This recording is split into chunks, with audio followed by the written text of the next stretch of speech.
It's time for the main event. It's the Shoe Shine.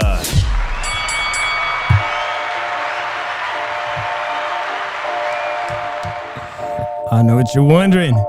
Wait, what the hell's going on, Dave from the 408? Yo, what's up, everybody? Welcome to another edition of the Shoe Shine Boxing Podcast with your boy Dave from the 408, coming to you from my podcast studio in San Jose, Califas. And yes, my camera is no bueno. My camera is being repaired, guys. I use a Canon, and the onboard one don't work. So this is, you get a little fancy picture of me over here. Hey, enough about me. Joining me all the way from the city of brotherly love, Philly Irish, Drew Evo. What's poppin', homie? You get to see the most beautiful face of the night. There you go. In full HD 1080p streaming. Shout out to everybody joining us in the room already. JC, Nando Lamas. Hey, where the party at? Hola. JC, Chicano Prophet. Oh, thank you guys so much. Car Shop Reality, man. How was that World Series of Poker tournament? Ooh, I want to know.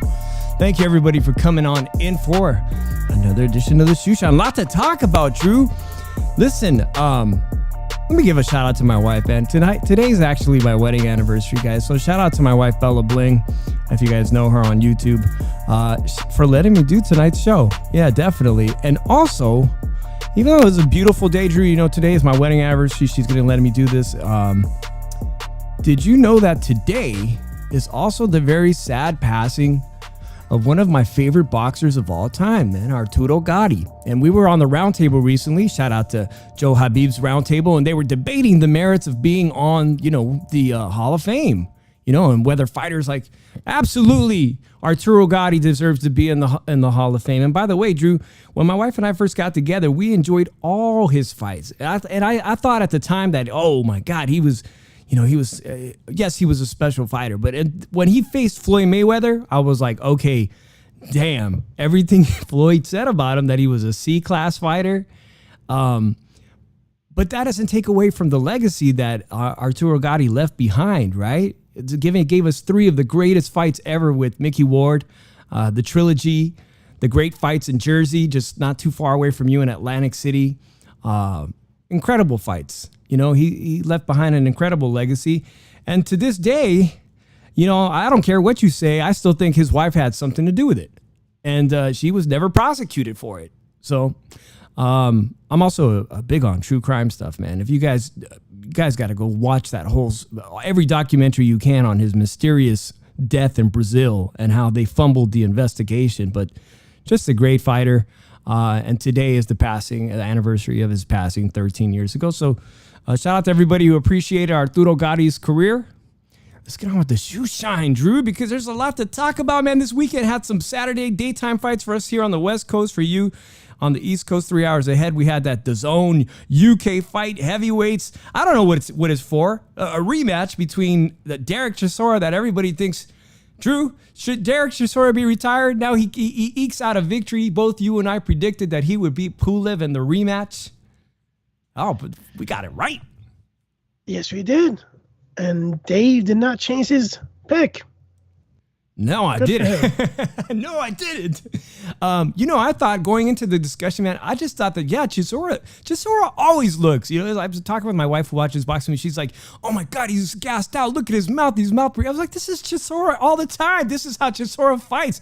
Chisora looks like he's dead in the water every time he goes into the corner. You know, Pulev was standing on his legs, but this is how Chisora gets down, man. It's almost like he could fight subconscious, like knocked out almost, right, on his feet. That's how he gets the job done. He eked out a close, tight victory. A lot of heavy body shots. He worked Pulev to the body, which, you know, in the later rounds, it paid off. Yeah, it did, actually. Like, if you look at, he made it rough for Pulev, and I expected it to be a rough fight for Pulev, and Pulev's not that type of fighter that's used to a rough house style fight. And I thought that would be the difference, and it happened. You know, people are saying, "Oh, Pulev is gonna stop Chisora and everything." It looked like Chisora. It looked like Pulev wasn't fully into the fight. He didn't look like, why do you say that? I mean, he looked to be in great shape. Obviously, he was going into the corner standing, wouldn't even sit on his stool. But like the thing is, when he was getting when they were engaging, clinching and everything, or getting close. Yeah. The referee, when the referee would break him up, he would just completely smiled and brush it off and try to keep his hands down, walk back to him and everything. He wasn't even trying, taking it seriously at first, because he had his hands down. Every time they were broken up, he'll walk right to him with his hands down until he gets close enough, like an inch close, and he puts his hands up when he's about to punch him. Yeah, but, I did notice that a lot. Of course, excessive shoulder locks, putting him in the shoulder lock there. It was a bit excessive. This was the rematch, so now they're even. What was on the line? But because for Derek Chisora, a lot of people have been asking him to quietly retire now, to go away. Hey, you've done enough in the sport of boxing, man. But he came out and shocked everybody. He shocked me. He wants Deontay Wilder. He thinks he deserves a fight with the former champ. And I'm not at all opposed to it. And, just months ago, I thought he should hang him up. And now all of a sudden I'm thinking this is kind of an intriguing, fun fight for American and UK fans. And Deontay Wilder needs to get back into fighting shape if he's not indeed retired. The last time we talked about Deontay Wilder, we were talking about that he was on these podcasts doing these Joe Rogan DMT drugs and ayahuasca in South America and trying to find himself and figure out whether he wants to retire or not. But this is a good fight for Deontay Wilder to test the waters, against someone he should arguably beat. Knockout? I don't know, man. Derek Chisora has proved time and time again that, whether he's fighting Usyk or fighting heavy-handed fighters like Pulev, you're not going to knock out this guy very easily, even as old as he is. David Haye knocked him out.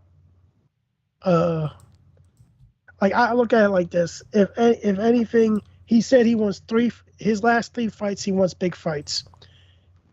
Thing about it is, I don't know if he's going to get the big fights, because he did beat a top 10 heavyweight, but how far does that push him up the rankings? If it pushes him up the rankings and everything. I don't see a Deontay Wilder fight happen, because the PBC matchroom conflict, even though Shelly Finkel does negotiate his fights. Mm-hmm. So that might be a little bit of a chance that it happens, but I doubt it will happen. But if Deontay Wilder wants to come back, do a comeback fight, why not Chisora? You had to bring up the thorn in my side and every boxing fan side again, Drew, and that's that these promotional companies don't want to work together. And just as excited as I was at the possibility of Deontay Wilder taking on Derek Chisora, you made me realize that probably will never happen. Shit, they work for opposing promotional companies. You're right. A shout out to our boy Nando Lamas. The phone line's one of my favorite callers. The phone lines are open. He says, hey, Pulev versus Jared Anderson, the young buck from Top Rank, Jared Anderson, who often is a training partner for Tyson Fury from Las Vegas. He trains in Las Vegas. That would be a great fight for that. Someone who's coming up the ranks. And now we see Pulev. You told me he's over 40, plus 41. 41 plus. Hey, I know Pulev is still. He was in fantastic shape. He's not going to be world champion. Let's not kid ourselves. But there's still money for him to be made in the heavyweight division. But let me know what you guys think. Do you think that Derek Chisora is tripping? He's no young buck either. He wants Deontay Wilder. Is he crazy? Is he tripping? Or is it really, he should really be contemplating retirement? Because, hey, there's no better way to end your boxing career than on a brilliant win like that. Did I give a shout out to my homegirl? Hey, where the party at? At what age do you feel a boxer should retire? Drew, I'll let you answer that. When he no longer has it anymore, when he no longer has to thrive for it anymore, where he doesn't feel like that him getting in the gym doesn't matter anymore, or when he doesn't feel like going to the gym anymore to train. Yeah, and I appreciate that we have female listeners, Drew. I really appreciate we have female supporters watching the Shoe Shine. She wants to know. It's a legitimate question, and I have to say that is on a case-by-case basis where the party at, because some fighters lose their technical abilities sooner than others. Some fighters, like we just saw Manny Pacquiao retire last year in Las Vegas, in his 40s. For some guys, it doesn't happen until very late. Sometimes some fighters have been engaged in brutal wars and they might have to hang them up in their 30s, easily. It just depends when those fast twitch muscles go, your responses. It is a case-by-case basis, Drew. So anyways, that heavyweight division was a really nice, interesting matchup, a fun 12 rounds. I think people thought it would be boring, but I enjoyed it, man. I'll be honest with you, I didn't think it was so bad. I enjoyed it quite a bit. So, all right, Drew. Let's get back to talking about that. Did you see that show? The Showtime card was stacked, man. You had Brandon Figueroa moving up. Brandon Figueroa just lost to your boy, Stephen Fulton from Philadelphia, right? Okay. Lost his title at 122, a bantamweight champion, moving up the featherweight. And the main event was a featherweight attraction between the Filipino star Magsayo, who's the protege of Manny Pacquiao. And then you had Rey Vargas, the former bantamweight champion himself, undefeated from Mexico City, in a featherweight championship title fight. But before we even got to that, man, there's this fighter that Errol Spence is managing. His name is Frank Martin, guys. And we love to talk about the lightweight division, man. The lightweight division. It's Ryan Garcia Fight Week. Who's excited about that? The lightweight division. Frank Martin, guys. Hey, he's one of the baddest stables in Dallas, Texas, with the Charlos. I just mentioned who is his manager, apparently. Drew, what do you think of this guy, Frank Martin, taking on at the last minute with only 9 days preparation? We have Marinez, the Dominican Republican guy, who, in my opinion, and most people's opinions who know Rolly Romero, he outclassed Rolly Romero a couple years back. And Rolly Romero has had a chip on his freaking shoulder ever since. He knows he lost and got a gift decision against this Dominican guy. The guy can box. Marinez can box, comes in shape 9 days. But Frank Martin, they're telling us, man, Errol Spence is telling you he is going to be a champion at 135 pounds. What are we doing here, man? What are we doing? Is he the future truth? What do you guys think of his performance? Frank Martin beating a late minute replacement and someone that Rolly Romero couldn't get out of there. I'll be honest with you. I can't really say he's going to be champion or not because the championships are on Top Rank and these promoters don't like working with each other. So how is he going to be a champion? Well, unless he gets a fake belt. They got some great talent at PBC, and now I'm wondering. Listen, we got Gervonta Tank Davis, a megastar with PBC, right? But before him, you've got this fantastic Mexican American fighter in Rayo Valenzuela, who is with David Benavidez camp. And Rayo on Twitter, apparently they're going back and forth already, man. And let me just bring this up, man. But he pretty much told them, call my people. Is it right there? Hold on, guys. Bet I'm having a talk with your people later, says Errol Spence, who is managing him. That is a very interesting fight, man. Rayo Valenzuela versus Frank Martin. I think these two contenders at PBC, potential future world champions, fighting now. I like that fight a lot. I also like the idea of him fighting at 135 pounds. Rolly Romero. Why not? The guy just beat a guy that Rolly also beat, technically. What about that guy, man? We know Rolly Romero can talk a lot of shit. If there's one thing about Frank Martin that I think is that he might lack the charisma to be a star. He's very soft-spoken, man. Very soft-spoken. What do you think about that? If you look at it, it kind of hurt Terrence Crawford a little bit. Could be the same thing with him. Right. Like inability of promoting fights. Well, he's having a hard time closing the deal with Terrence Bud Crawford. Everybody's still talking on YTBC about Terrence Crawford, what's going on with that super fight at welterweight, right? Yeah, and when I hear how much, I saw a take today, how much a fight should be. Yeah, that fight should be. I saw that tweet too. Yeah, there's a tweet going around. And they're arguing that people should be willing to pay upwards of $150 to get this pay-per-view made. I don't know anybody who wants to pay $150 to see anything in this economy. I just want to know, is the guy doing that put that treat on them, man. Is he making any money out of the $150? No. So at the end of the day, he should say less and shut up. Let's look at the CompuStats for this Frank Martin, because Jackson Martinez can fight. 160 out of 505 total punches, not bad. It ended in a technical knockout. Martinez did very well up until he tasted the power of this guy, right? Came in late. 121 of 245. 49% connect rate is excellent. 49%. That is really impressive. I'm impressed by that, man. Definitely very impressive. All right, man. He's out. JC is out. Thanks for coming in, homie. I appreciate you coming in. Right now, all right, so we've talked about Frank Martin, and then, of course, where do you think this guy at 126 pounds fits in, man? The Mexican guy, Figueroa. Now, he just won. He moved up in weight, and now he beat somebody at 126, and now he's calling himself a contender at the featherweight division. You know, obviously, he's there. He wants to fight Rey Vargas, who just won this title. Well, they're probably going to make that fight. So, like, you got to realize, like, he's going to make that. They're going to make that fight because they're both on the PBC stable and everything. It's the most sensible business move to do. And see, because Vargas is an undefeated fighter.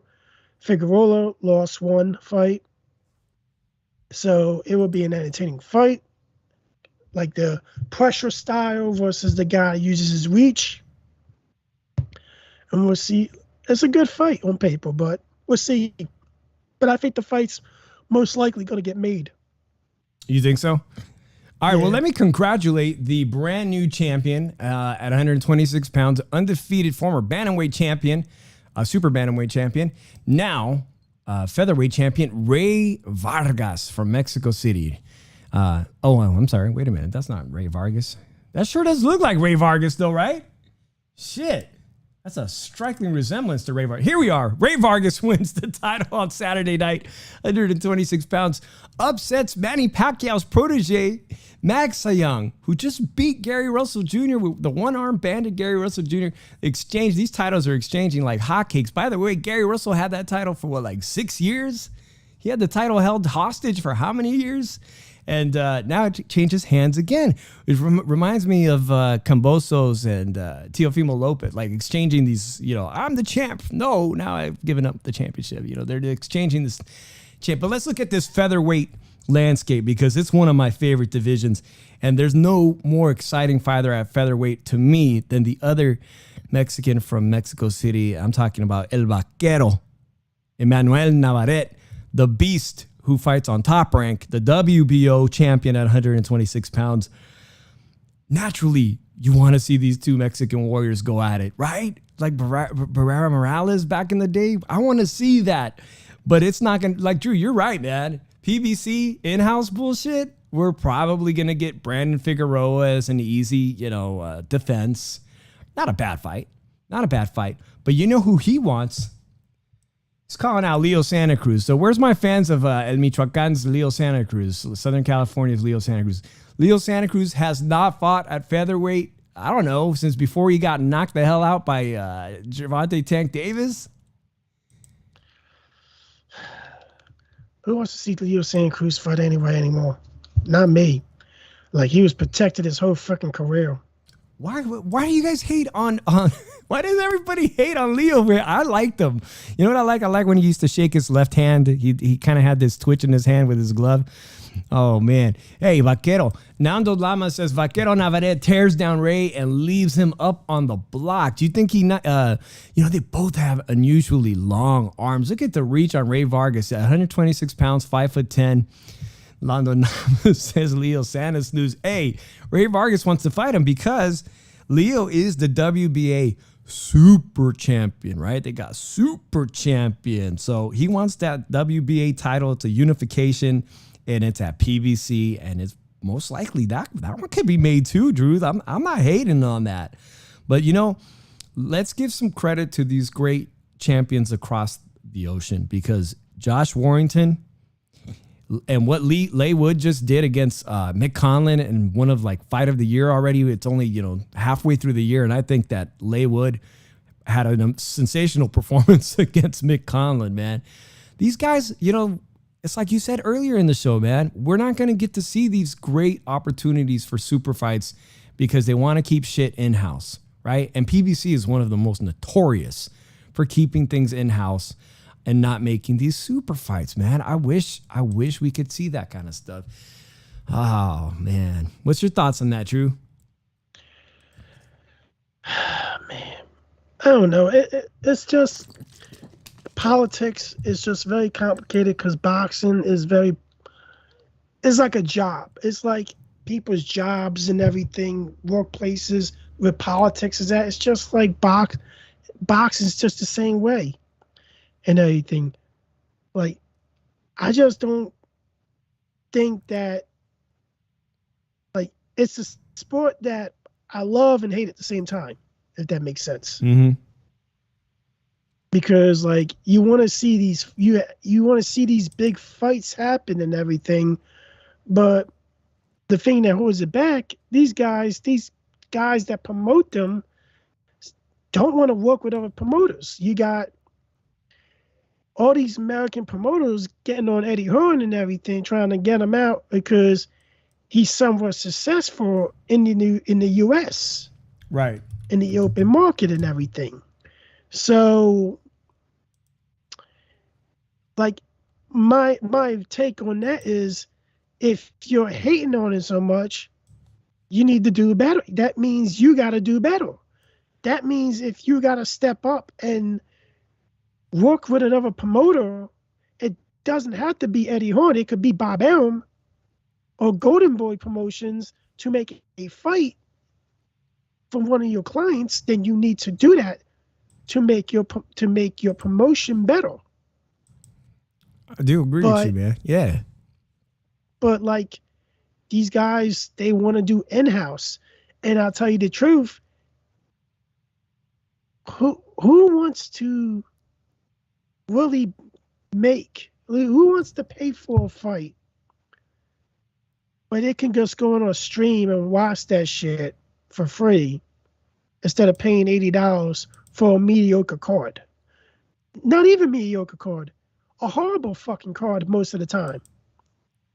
Like, let's look at it like this. I even blame Eddie Hearn a little bit on this because if you look at it, if anybody has DAZN and you see the Eddie Hearn cards when it was taking place in his backyard, those are some of the worst fucking cards I've ever seen in my life. It's just like a fucking Queensberry card. like seriously, it's fucking terrible. Well, we got some big news, Drew. While we're on the subject of all this that frustrates us that we can't get the dream fights we want as boxing fans, and which is really hard to explain to people that are casual boxing fans. You know, the people that don't watch it every week like us, the fanatics like you and I, man, they don't understand that because there's just baseball, there's professional baseball, there's the NFL, even though there's XFL, but you know, there's one thing, there's one league, and in boxing we have to deal with all the promotional companies. And today we find out. We love this division, the light heavyweight division, absolutely on fire. Dimitri Bivol just beat the pound for pound #1 champion in the world, Canelo Alvarez, the king of Las Vegas, the face of boxing, defeats him, which sets him up by the WBA sanctioning body to fight Dimitri Bivol, who happens to be now promoted by Oscar De La Hoya, right? All right. Oscar's all freaking excited, man. He's back on Twitter. In fact, Oscar is now allowing you and I to comment because just a little while ago, he had turned it off. He said he was done with people talking on his Twitter. So anyways, there is a current poll. Oscar De La Hoya, now that the WABA boxing ordered Zurdo versus Bivol, where would you travel to see it? Vegas or Los Angeles? Both hot markets for the sport of boxing. I'll drop the comment. You know where I want to see this fight, man. But we might not even get this fight, right? Let's first, okay, forget location. We're talking about this bullshit about fights getting made. Let's be real about what Eddie Hearn at DAZN wants for Bivol. He has stated publicly that as soon as Bivol, whatever is, as soon as Canelo is done with Gennady Golovkin in September, a super fight that everyone should be going to in September, that he's going to be ready to fight Bivol. That is his intention. He got Canelo back to DAZN on a 3-fight deal, and Canelo wants a rematch because he can't get over the fact that Dimitri Bivol outclassed him this year, right? As much as I want to see this Mexican cowboy, El Zurdo Ramirez, 6'2", 6'3", a guy who could legitimately handle everything Dimitri Bivol is going to give it to him. Well, I named the show tonight, can this Mexican get the job done?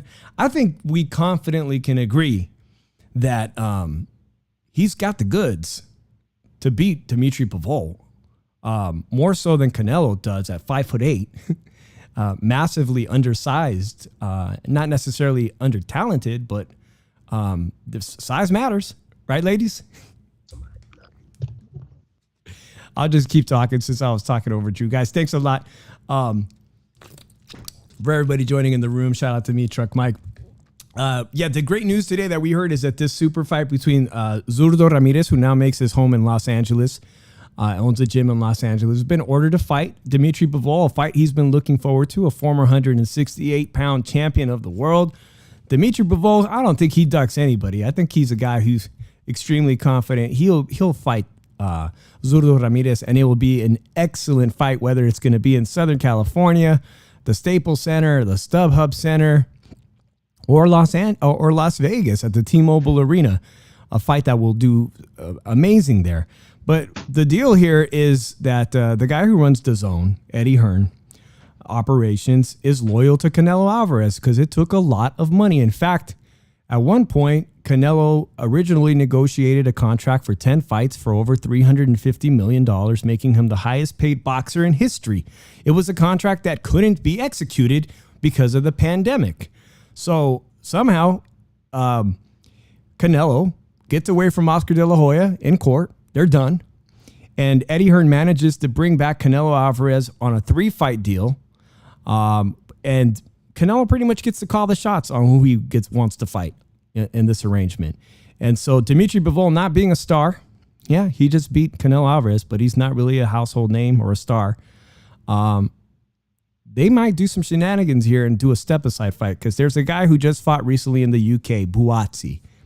Okay, a very promising UK undefeated contender, former Olympian, that Eddie Hearn is insisting should get a crack at Dimitri Bivol. He says Buatsi should be next in line for Bivol. And you know what? Bivol smokes that guy because that guy's not ready. Buatsi is not ready. Very talented, not ready for Dimitri Bivol. Will absolutely lose that fight, which leaves way for the rematch that I'm not sure anybody really wants to see, Drew.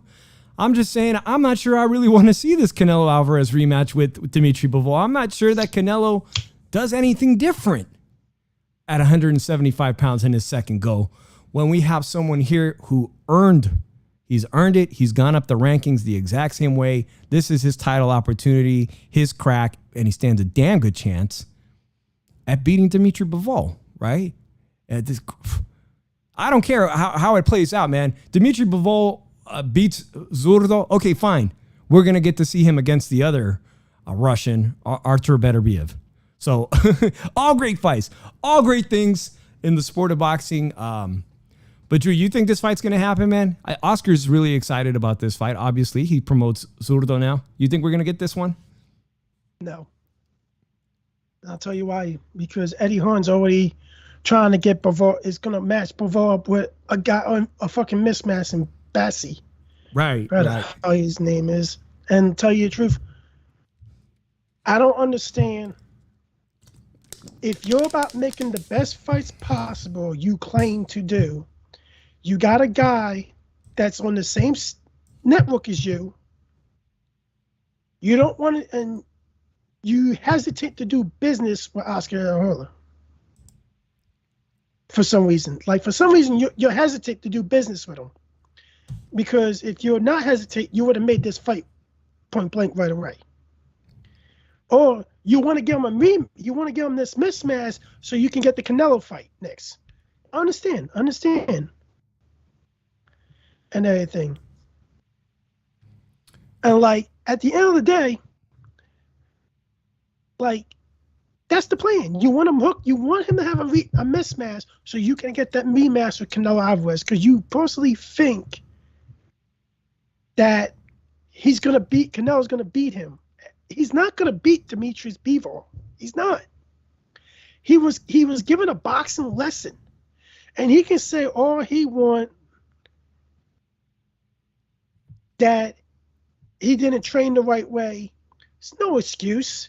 You got outclassed. You got outboxed. You got a boxing lesson. I hope he got paid for that box. I hope Bivol got paid for giving you that boxing lesson. And you, like, really, you just need to just lick your wounds and just go back down to 168 and avoid him at all costs, because if he drops to 168 to fight you, he's still going to beat you, and you're going to be titleless by the time he's done with you. And what does that do?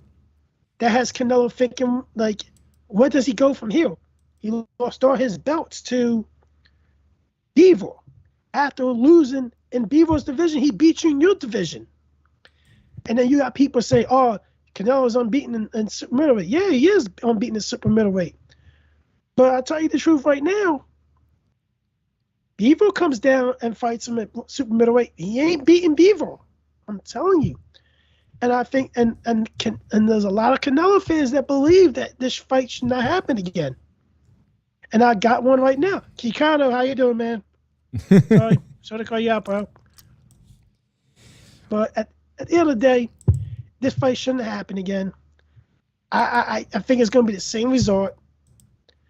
I think Zotto and Bivol needs to happen. Eddie Hearn needs to stop the bullshit, because all he did was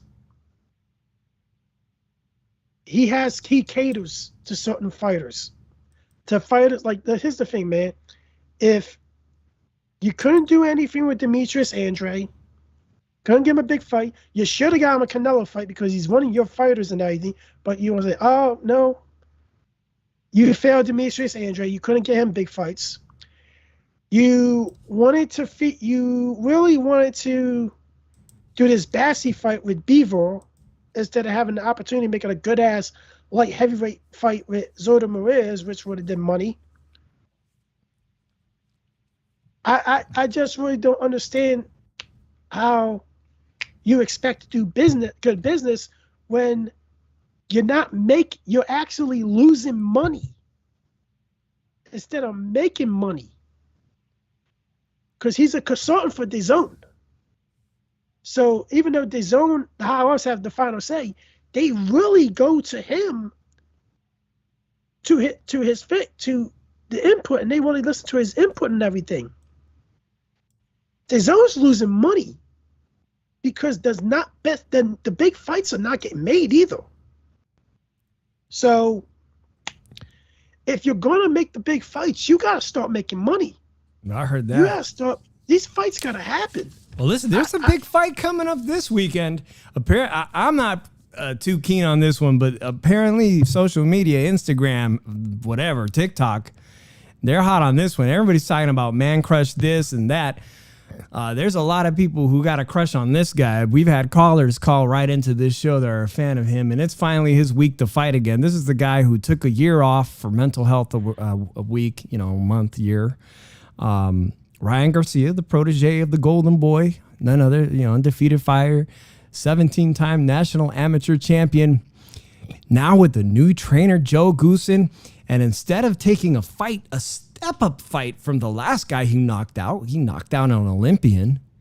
He's fighting, remind me again who he's fighting? Fortuna, right? He's fighting Fortuna, who just got beat up by Jojo Diaz. Well, he didn't get beat up, man, but he lost to Jojo Diaz, another fighter over at Golden Boy. A guy I think Ryan Garcia could beat Jojo Diaz, so I'm not sure why he's wasting. Can they not find some good fighters over at DAZN, 135 pounds? Ryan seems to think that he is the king of the 135-pound division.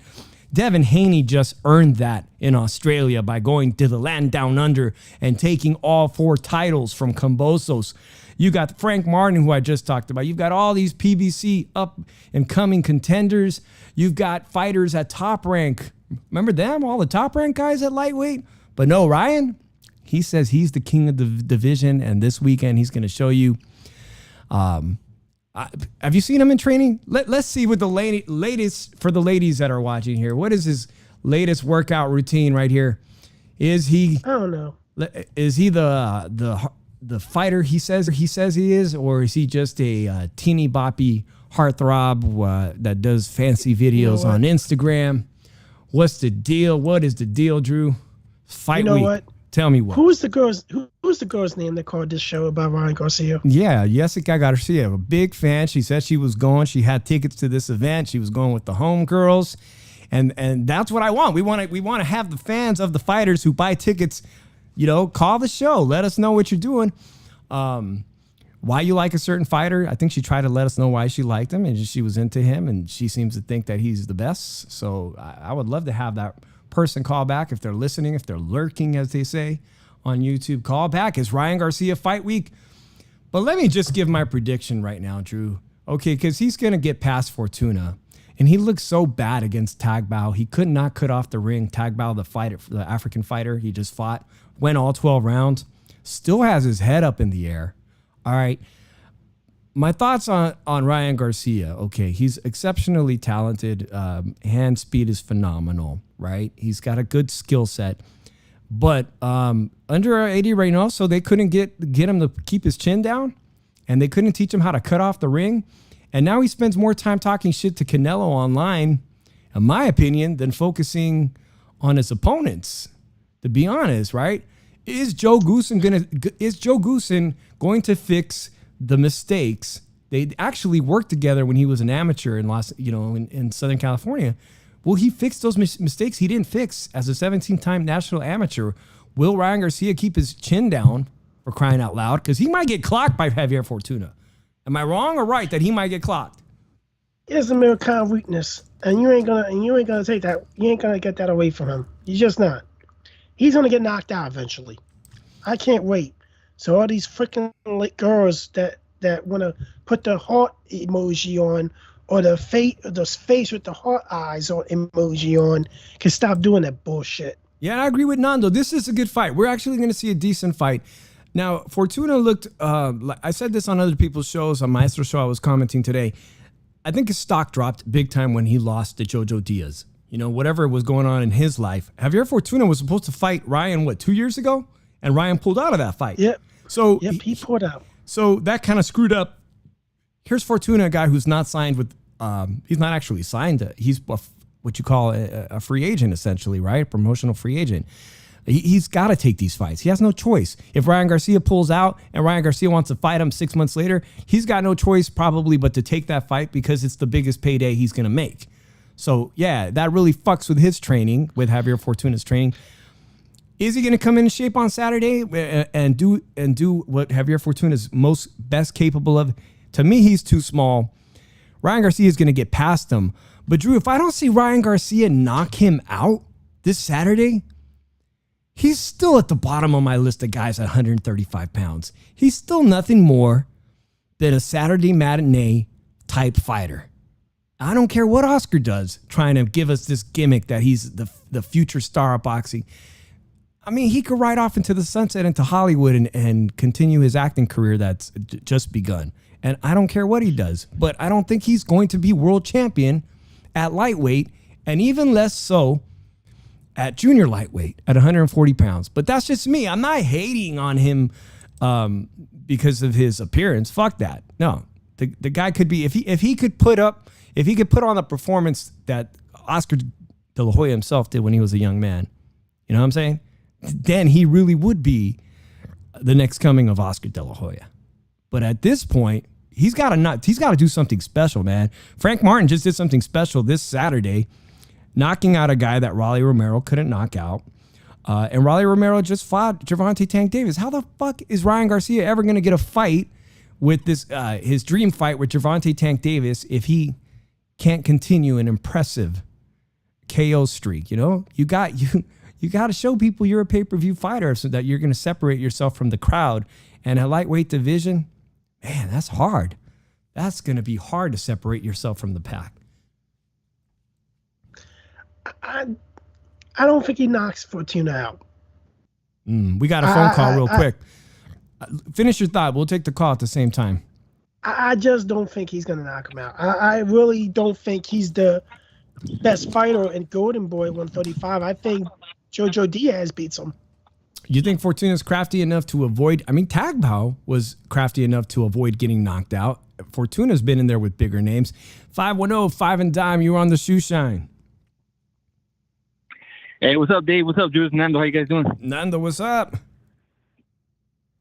Hey, dude. I'm actually excited for the fight. Not excited. That's too strong a word. I'm looking forward to the fight this week. Usually, Golden Boy fights are their cards are pretty entertaining, from top to bottom. So you can have a few beers and enjoy the fight. You know, everybody compares Ryan to De La Hoya, but listening to you guys talk about Ryan and also Joe Goosen, I'm starting to get more of my brain that he reminds me of Chico Corrales, right? Mm-hmm. Because Chico had that mean left hook, and he also carried his chin way up in the air, also, just like Ryan does. Yeah, he did. I think Joe Goosen is actually the perfect trainer for him. You think so? Especially since they have a long-standing history, right? And I saw the video, too, where they go shopping for jeans, man, denim. And, like, I don't think you can get somebody to get you some better denim fits than Joe Goosen. Nando's quiet. Nando, you still there? I was going to let you say something, man. I love Joe Goosen, man. It's a denim don, homie. I love Joe Goosen, man. He dresses damn good, man. Great hair and dresses good.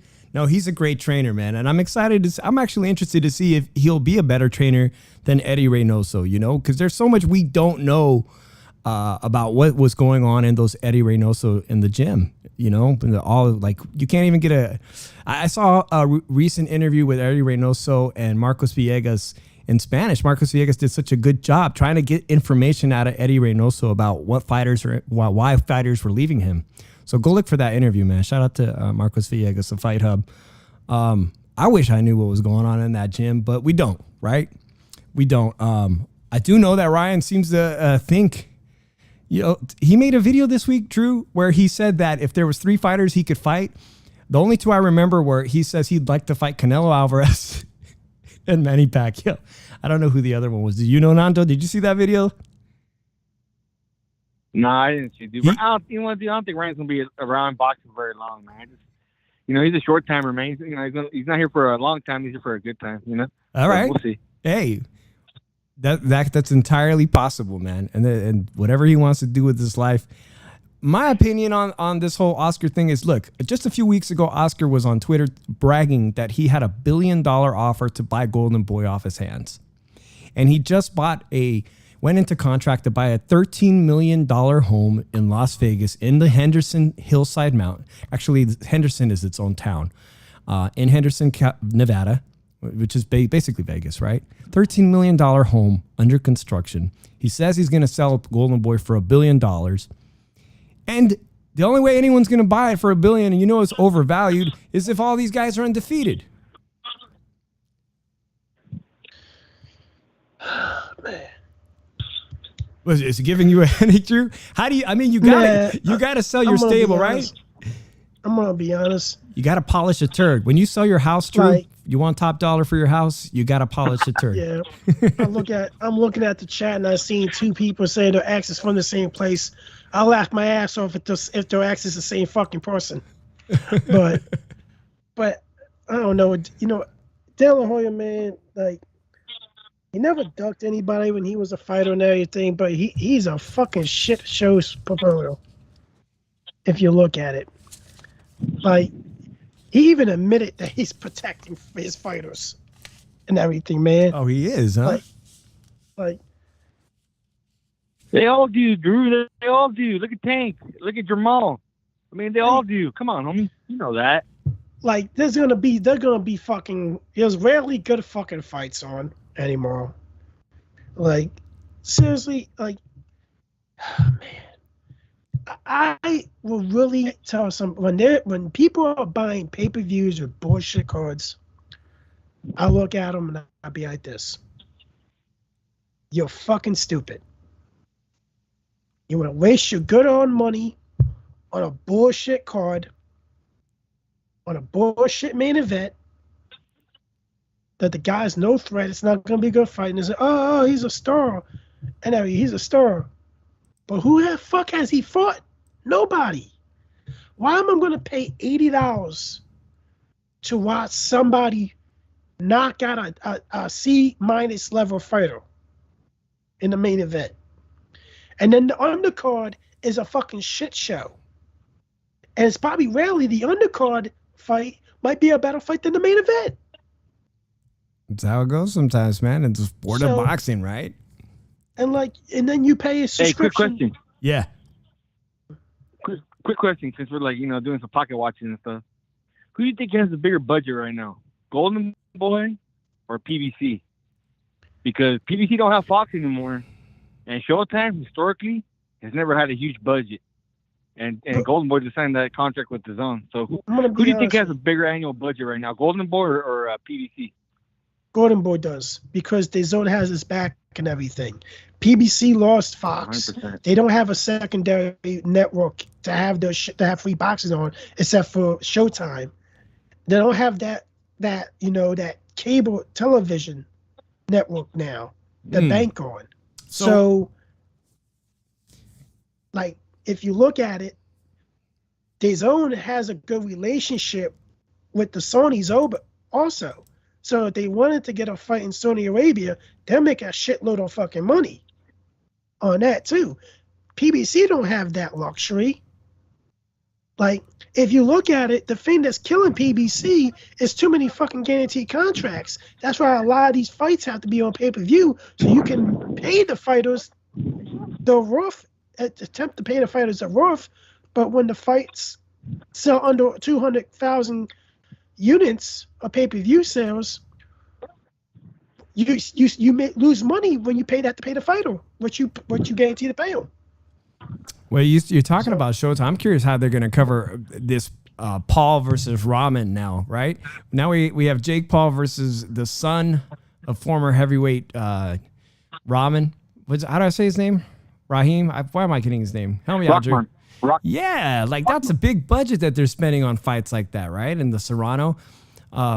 I'm curious. Yeah, I'm curious who does have the bigger budget. I can't say, Drew. I mean, you do bring up a good point, but then at the same time, Showtime seems to have the money to throw around on a YouTube converted professional fighter and make that a pay-per-view.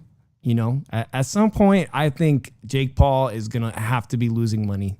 I mean, if he hasn't already recently with these fights, man. Okay, guys, let's talk about what's coming up. Hey, Nando, you want to stick around we're just going to break it down, man, and wrap up the show, or you can join us next week, man. I'll let you guys get back to it, Dave. I'll let you guys get back to it, but I'm looking forward to that Zurdo Evo fight, man. Hopefully that happens, man. I'll put some money on it, Drew. I got some money on it, homie. All right, thank you. Hey, man, bye. I appreciate you calling. I damn hope that we get to see that fight this year, Drew. Oh, there's some other really quick news, Drew, as we get to wrap up the show here, the Shoe Shine. Bam Rodriguez, the kid that his brother Joshua Franco is also the champion. He's to me panning out to be fighter of the year at 115 pounds. Just beat another champion. We just did a show about Bam Rodriguez, Jesse Bam Rodriguez. He will be on the Canelo Alvarez co-main event. He's actually fighting a Mexican fighter. Everyone's like, who is he? Well, the guy has fought for a world title, I think 3 or 4 times. So it's not a bum. It's a former world title contender. It's not a bum, but it's somebody that I think Jesse Bam Rodriguez is going to add to his collection of sensational stoppages, and he's going to be the co-main event for Canelo Alvarez, Gennady Golovkin, September, Mexican Independence Day weekend in Las Vegas. Very exciting stuff. For me, Drew, if this kid Jesse Bam Rodriguez wants to be fighter of the year at just epic proportions, get him in the ring with Chocolatito. Get him in the ring with Chocolatito in December, man. That would be phenomenal, right? Come on, don't sugarcoat. Don't sit around and wait for his brother Joshua Franco. The bigger star of the two is gonna be Jesse Bam Rodriguez. I mean, he just is. That's my opinion on that, Drew. What do you think about that fight as the co-main just announced? It was a good fight, see where it goes and everything. Just see where it goes. It's on a good card. It's probably the co-feature, hopefully. Gonna be the co-main. Yeah, so he's moving up in the card, so it's good. Absolutely. and everything. Absolutely. So, more exposure. So we hope. So that's probably going to be a good fight for how long as it lasts, because I think it's going to be a knockout.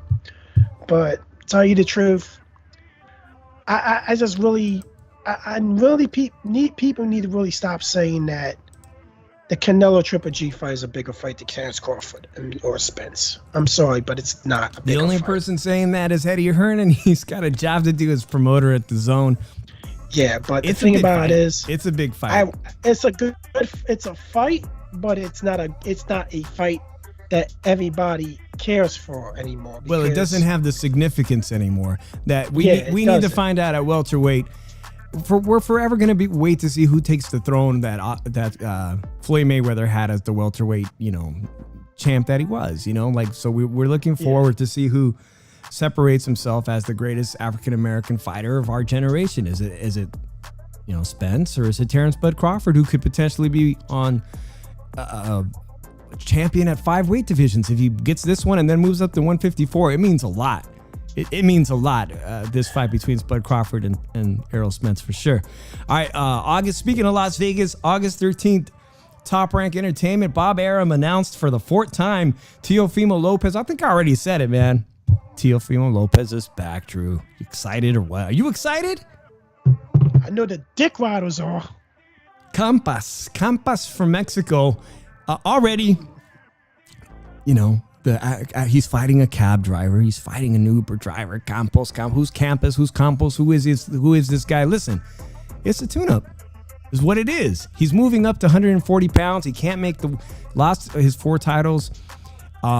Arnold Barboza Jr. is fighting in like a couple weeks. Arnold Barboza Jr. from LA is a Mexican-American fighter I'm really keen on, undefeated. He's been calling out Teofimo for like 2 years to fight him, right? Shout out to Arnold Barboza, who was just on the Felipe Esparza comedy podcast. Great kid. He's going to be fighting at the Indian Casino in just, I think, a week or so, a couple weeks. He wants to fight Teofimo and say, hey, if you want to, get a taste of 140, I've been calling you out for 2 years, but no, we're going to get it. He's going to get a soft touch. It is what it is at the brand new Resorts World International Casino that I love that place. I haven't seen a fight there yet. I heard the fights suck there. I heard they ain't got no air conditioning and it's in a freaking tent in August in Las Vegas. I'm not going to it. I'll be honest with you. There's only one way Teofimo's career is going to get back on track. Get your dad out of your corner. It could be, but I don't see him losing in August. Who I am excited to see return to the ring is a really good kid. He's always been supportive of everyone early in his boxing career, and that's Xander Zayas. He will be the co-main. Xander Zayas will be back in action. He's actually good friends with Teofimo because they grew up in the amateurs. They've known each other since they were children. He's back to the ring, man. I think he had COVID. He didn't want to tell nobody, but I think he had COVID in Australia. And real talk, man, COVID is raging in California and Nevada. So he's healthy now. He's going to be making himself back as the co-main. He's trying to want me to go to Vegas. Even I won't go in August. It's hot as hell. By the way, I said it was my wedding anniversary tonight. So shout out to my wife, Bella Blink, for letting me do this podcast tonight. It was 113 degrees when we got married in Las Vegas, and it's 111 degrees right now in Las Vegas. So July and August, you won't catch me up in Las Vegas, man. But shout out to everybody who does, man. Hey, if you haven't hit the like yet or shared this friend, thank you for everyone who comes here. I know some of you that are supporting me here are friends from me from other avenues, and you don't know how much it means to me and the Shoe Shine that you come by on Monday night and listen to me yap about what I'm passionate about. So make sure you are subscribed if you're not, because it's going to help my channel grow, me and Drew Evo's channel grow. Make sure you leave a comment. Let me know if the show stunk, how we could make it better, or if you saw a fight, or maybe you're like, oh shit, I saw that fight you were talking about. I tuned into it somehow. Let us know how we can make this show better. Drew, let everybody know about this show you're working on. I'm excited for this. Speaking of sports. Oh, I don't even know the name of the shit yet. That's all good. That's fucked up. Nah, so it's going to be a sports podcast. Going to be taking place in August, hopefully the first Tuesday of August. It's going to be on every Tuesday night. Hopefully, probably 8:30, 9 o'clock Eastern. So it's gonna be about all different types of sports, because at the end of the day, I'm just not knowledgeable in boxing. I'm knowledgeable in everything. I'm like I can do it all. And like, ladies, if you're looking for a man that can do it all, hit me up in my DM. Just slide into his DMs. Oh, I'm excited for the where we could take that sports show. As much as I can, Drew. I'm gonna be there to ride or die with you on that project of yours. Drew's not stripping either, so don't. I've already saw. So what did I cry? Eagles cry. I gotta get this one out, man. But there's nothing related to boxing. But word on the street is that Jimmy G. I'm a 49ers guy. Jimmy G is being talked about, traded to the Seattle Seahawks. Our arch enemy rivals right now, man. Jimmy G going to the Seattle Seahawks. We might know as soon as next week, Drew. I'll keep everyone up to tabs on whether Jimmy G makes his home in Seattle next year. Next Monday night on the Shoe Shine. Peace and love to everybody. Shout out to Chauncey Pearls, my homeboy from San Francisco. Thank you for coming in. We're just wrapping up the show. So will Trey Lance start? Damn straight. That's who they want to go with, man. They've projected Trey Lance will be the guy to get the job. They just got to get the money for Jimmy G. But hey, could be all chatter, man. Could be all chatter, right? That's the kind of stuff we'll be talking about on Drew's upcoming sports podcast in August. All the NFL stuff. Oh, I can't wait. All right, guys. I appreciate you. We'll check you guys out next Monday on the Shoe Shine. For now, everyone, peace and love. Take care. Love you guys. Peace.